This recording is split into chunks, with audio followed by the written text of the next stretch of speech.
Welcome to another DamsTV, and we've got another conservatory warm roof to do. Let me show you. It would have been really easy apart from them off cuts because they're quite tricky to cut. But never mind, I'm sure I'll sort it, I'll suss it out somehow. The first thing I think about in the morning is Yule. It's really tasty and really good for you, packed with vitamins and minerals, so you can do a guardian warm roof really good. That was well shit, that. Right, like I said with these roofs, what you've got to do is try and suss them out. Try and suss out how you're going to cut the pieces first.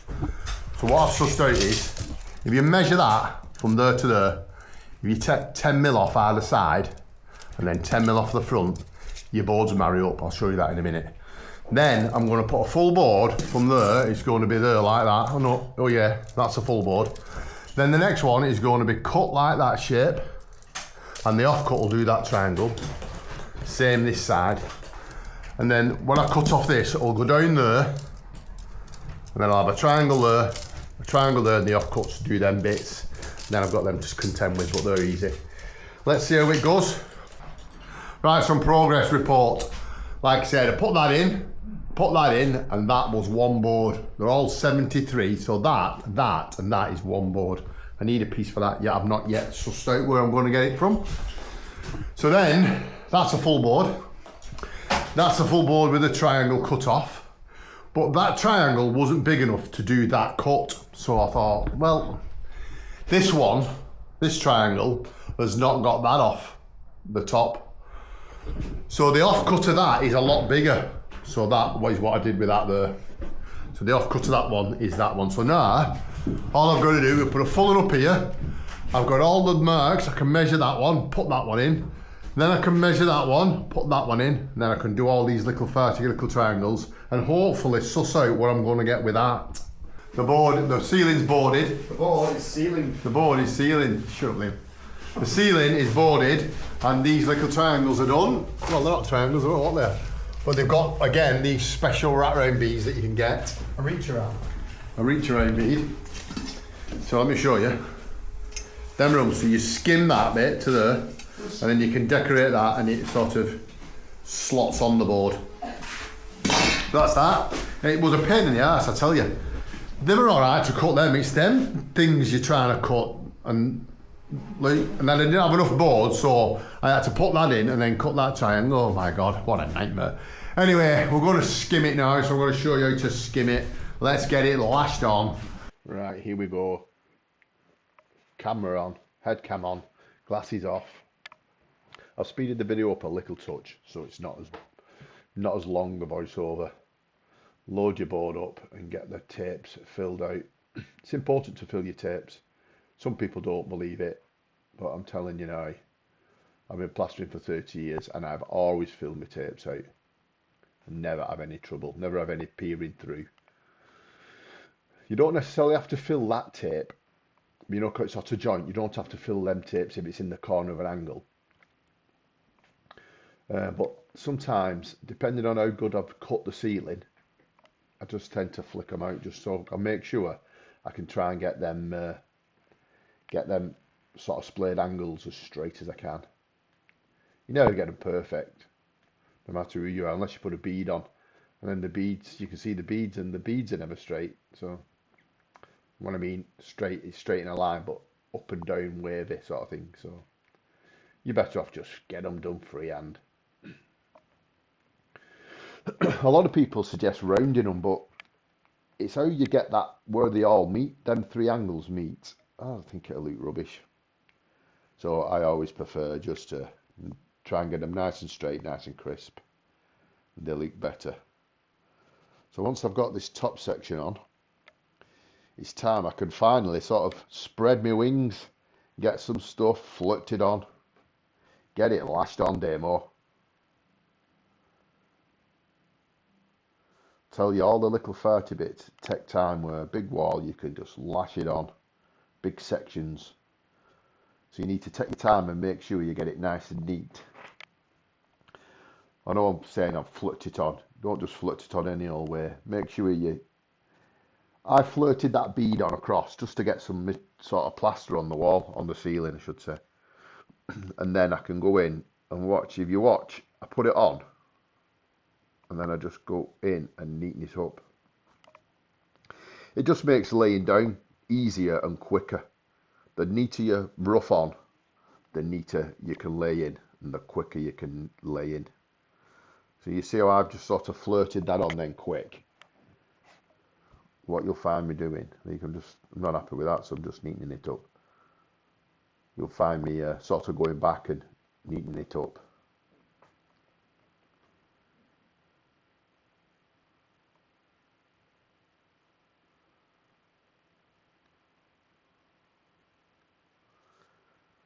Right, get it lashed on. Am I putting a half lick in? Oh no, I think it was the side I put a half lick in.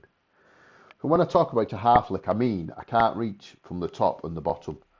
So if I can get down further enough from the top to meet on my way up, then I don't need a middle lick like a little break. What am I talking about here? You understand what I mean. If I can come down from the top and then come up from the bottom and my licks sort of meet, then I don't need to put that half lick in. Get that stone out. It's probably a bit of plaster, hard plaster off the whisk, off the mixing drill.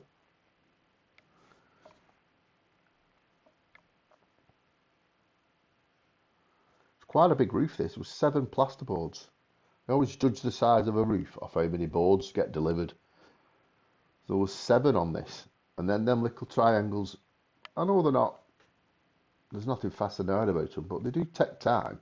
Having the corners cut off takes a lot longer to do than if it was just a square conservatory. We've done quite a lot of them recently. I hope it's not becoming a bit of a theme, a bit of a trend, because I don't like doing it. I'm going to have a word about the price. The price is going to have to increase. There's the half lick, see. So because I can't reach from the frames up, I've put this quick half lick in, which is quick because you're just lashing it through, aren't you? You're not worrying about it. You're not going near any edges. You're just lashing it through in the middle of the board. What you sometimes find is that you can't, when you're lashing on, you can't meet, and you have to put a half lick in. But then when you're laying down, or certainly when you're flattening, you can get a longer lick, if that makes sense. So then you don't need to do the half lick. You can reach. I can't remember if that's what I did on this job or not. I mean, I only did it yesterday, but I've had a beer and a sleep. It was Friday. Like that matters.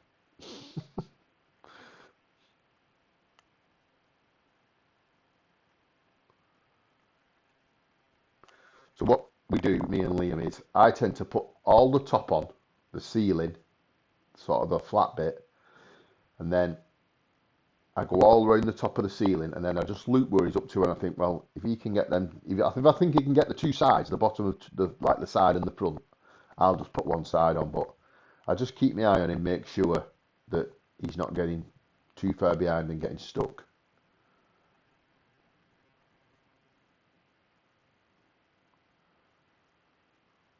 Some more stuff, Damo. Go on like that. Look how much has gone down. Half a tub gone. Jesus. It's eating it. Liam puts on quite thick though, if I'm honest. Nothing wrong with that. It's just the way he does it. He lays on thick, so when he's laying down, he doesn't need as much stuff. I suppose in a way, his gear won't pick up as much because it's a bit thicker. You put plaster on thin, obviously it'll pick up quicker. What are any of you guys using multi-finish? Because I used some the other day, and I'll tell you what, it was horrendous. We was on our way to Travis to get the pure finish that we use, and the traffic was horrendous. So I thought, just to get us going on the job that we was on that particular day, I turned around, went to Hughes Gray and got some multi-finish, and it was terrible. It was like glue. It wouldn't spread. I was like, what is this? And I saw my mate in Travis a couple of days later, and he said he puts half time in it, not half time, extra time in it, and some stuff he buys off the internet, off Amazon, to cream it up like a. I was like, why are you doing that? You may as well just use pure finish, because you're buying the sachets of extra time, aren't you? Oh, a bit of a dance. We had a bit of a jig there. I'll tell you what song came on. Pump Up the Jam. Pump Up the Jam came on.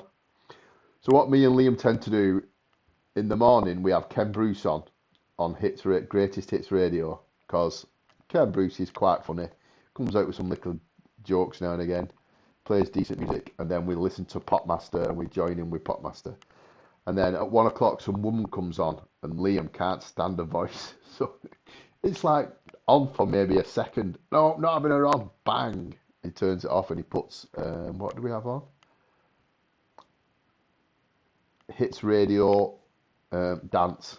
So we have all 90s dance tunes and everything comes on. We end up boogieing in the afternoon. Kind of picks us up as well. Picks up the tempo. So Pump Up the Jam came on, so we had to have a boogie.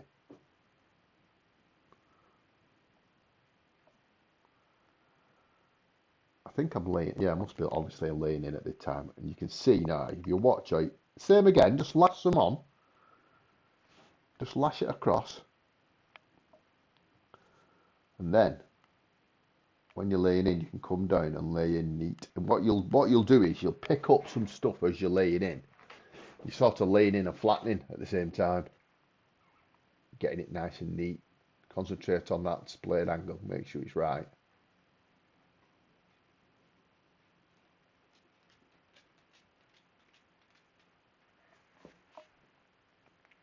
Lovely.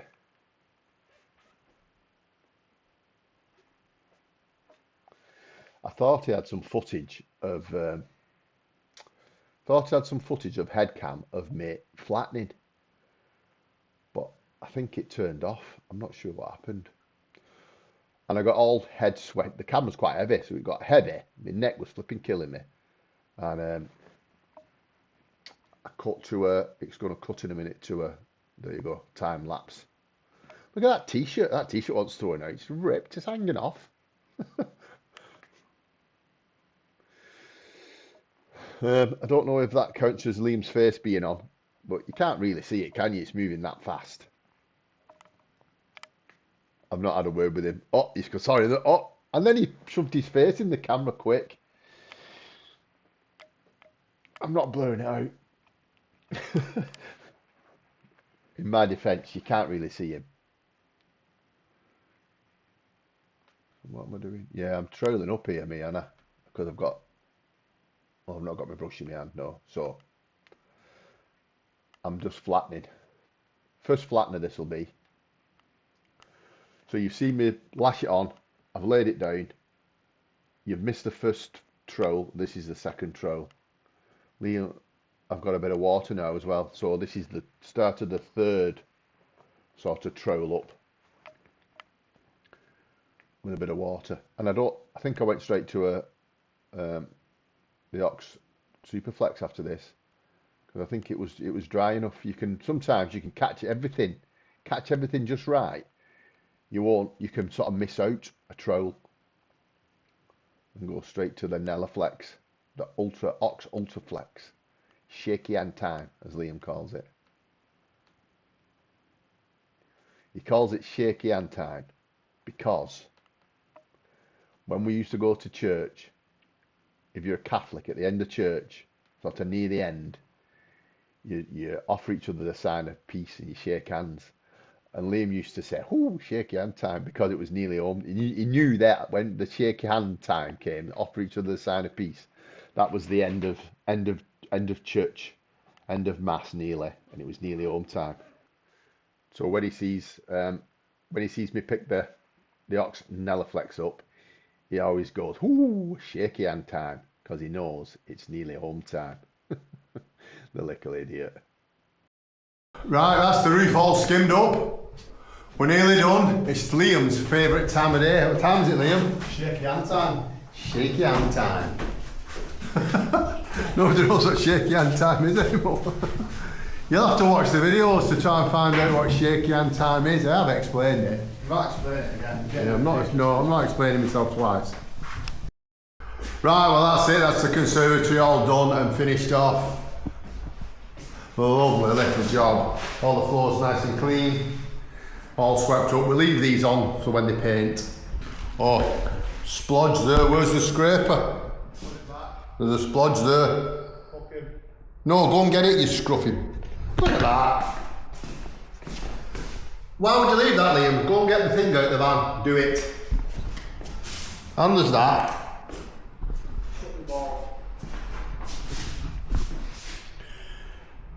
Got to keep your eye on these little apprentices. Just little things like that. They're all over the place. I want to make him do it again. Look, there's that. There's that. There's a splodge there. There's them in the corner. There's them there. Just them little bits, just scraped off, will make the job a lot better. I'm gonna bollock him when he comes.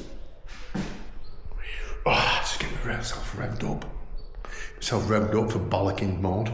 Liam, look. There's them there. There's that there. Look, why would you leave that? There's that. There's one there. Yeah, but they make the difference, don't they? They make it all different. Right, I'm docking your money. Taking your money off you. I was going to give you a bonus, no, you're not having it. Tell your mum. Can't tell your mum. Your mum will agree with me when she sees the evidence. Your Honour. Your mum will agree with me. Why would you leave just that bit there? Didn't see it. Makes the difference. You didn't see it. You're blind. If you've liked the video, like and subscribe, get in the comments, and I'll see you on the next video.